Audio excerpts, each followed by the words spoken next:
So, do you think it was difficult?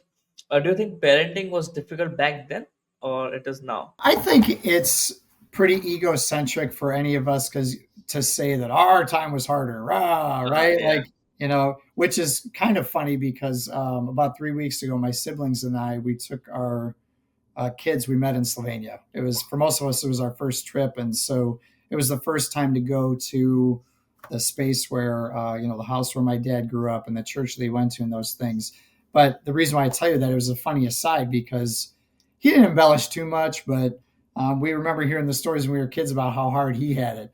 He had to walk a mile to get to the train that would take him into town so he could go to school. And like, oh yeah, do you have to fight off some wolves while you're at it? Like, okay, right? Like everybody's got these stories, and I think the point of a lot of it is we just want to make sure that our kids are humble yet confident, that they're appreciative, right? They're grateful. I think underlying all those stories, that's what it is. So I think every age has had its challenges, but its gifts too, right? Look at all of the medical advances we have now and the good things that come from technology now, the things that are positively impacting education.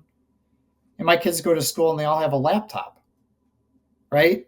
And back in the day, we just had a whole bunch of papers we were bringing back and forth, and we're up at the chalkboard. And but that was what was great for them, right? Now there's so much more available and more individualized education that's available, or support services available.